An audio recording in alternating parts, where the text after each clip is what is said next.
until now, it just feels like I've been running. Just running for the sake of running. But today, we are 10 days out from the marathon and it officially feels very real. All the hard work has been done. I finished my last interval session earlier this week and I completed my last leg session yesterday. So now all that's left to do is just run some easy miles, some strides, and a couple marathon pace efforts just chucked in there.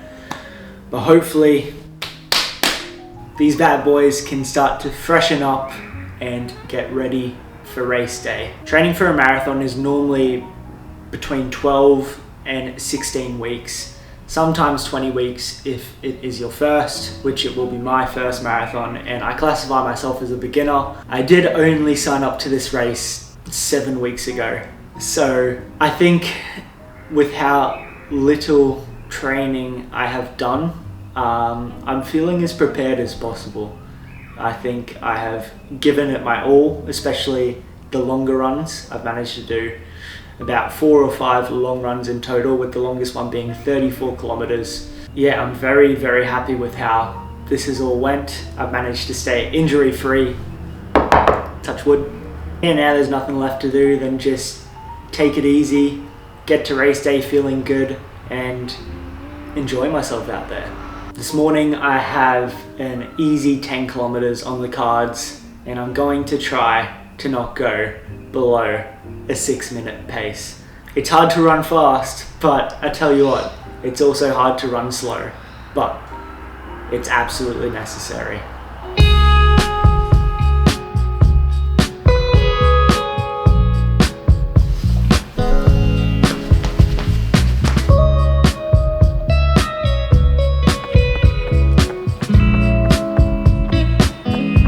Timed this easy run perfectly. New Hamish and Andy podcast out today. Time to just zone out.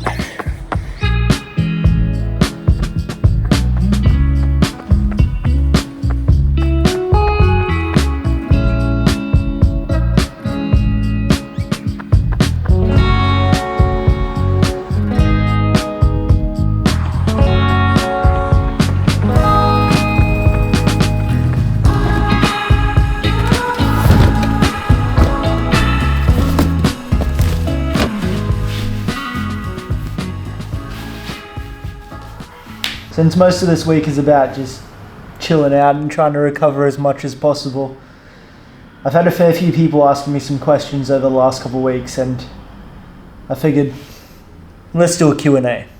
So the first question is, what is your running shoe rotation right now? So I've currently got 3 running shoes in the rotation right now, and let me go grab them. So the first shoe I'm about to show you is what I have been using for my everyday shoe. It's the one that I reach for when I want something comfortable, when I want to just do easy miles, easy kilometers, recovery runs with some strides as well. So about 60 to 70% of my running is taken up with this shoe right here. It is the New Balance 1080 V14. And this is, how would I describe this? Just absolutely pure comfort. A lot of shoes that are comfortable on the market are sometimes just a little bit too plush, so you sink into them. With these, I actually find them to be a little bit responsive, and I don't mind picking up the pace in them. So that's why strides tend to feel good. I probably wouldn't be using them for any tempo or intervals because I've got my next shoe for that one.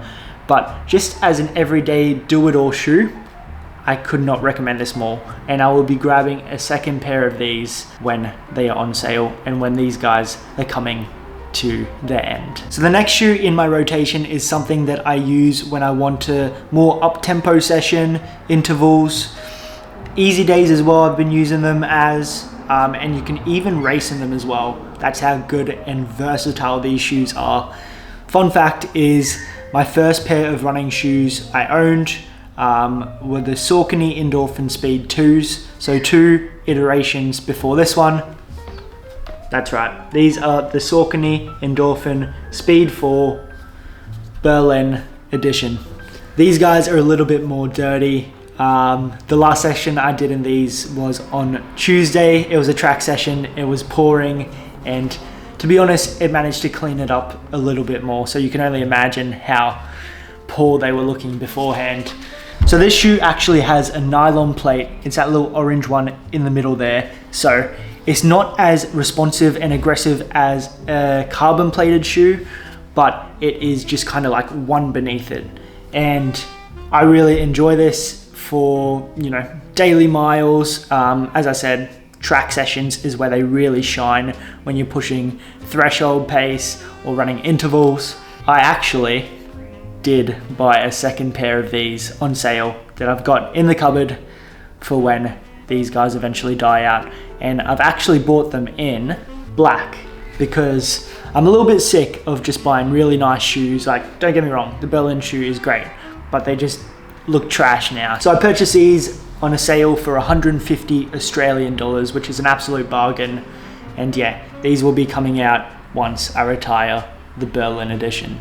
All right, and lastly, I've spoken about this shoe already a couple times on the channel. It is what I am using for racing. It's the carbon plated Adios Pro 3.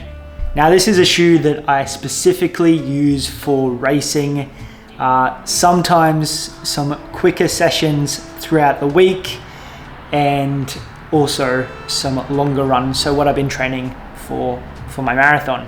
And especially this brand of shoe, the Adios Pro 3, they are super durable. Some people have gotten to like 1,000 kilometers on theirs, which is pretty unheard of for a racing shoe. So I managed to pick these up very cheap, secondhand, and they are all things racing. As soon as you slip them on, there's no going slow. They really want to take you far and fast, and that's what I enjoy the most about them. What does a leg session look like in the height of marathon training?